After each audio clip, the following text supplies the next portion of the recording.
update you as we go on air. There is tension and apprehension on the freezing streets of the Ukrainian capital, Kiev, as hundreds, possibly, according to our correspondents, thousands of riot police move in on the anti-government demonstrators. They've been occupying protest camps there for weeks. In the central Independence Square, there have been clashes as police started to try to dismantle the barricades. They now seem to be massing, ready for further action, but at the moment there is a standoff. You're seeing the live pictures from Independence Square there now. These protests fired, of course, last month when President Yanukovych rejected a trade agreement with the European Union in favour of closer ties with Russia.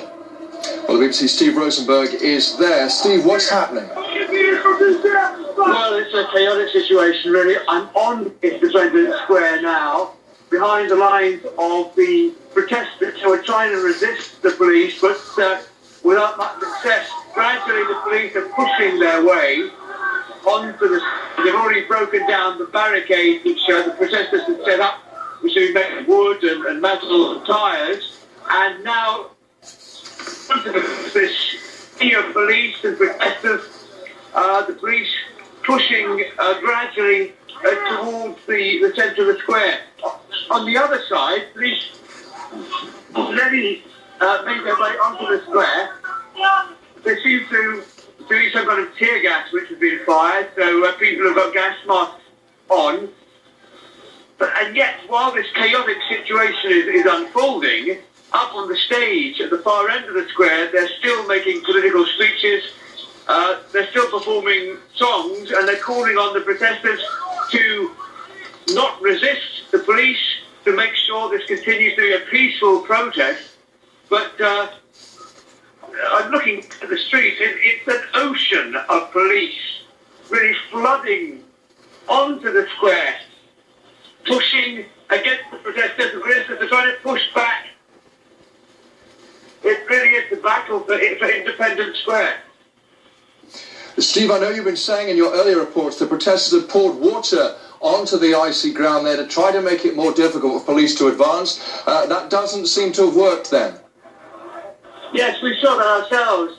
They were carrying canisters of water, emptying them to the pavement. Because it's so cold in Kiev tonight, that water froze quite quickly, and for a time it did seem to work. It was extremely slippery. But there are so many police here that they, without too much trouble, broke down the barricades and are gradually forcing their way through onto the square. Just briefly, Steve, if you can, how rough are the police being? It's difficult to see from the pictures, but of course a lot of the anger against President Yanukovych fueled by the way the riot police weighed in so heavily back on November 30th in that protest. From where I'm standing now, there's a lot of pushing. I haven't seen any beating.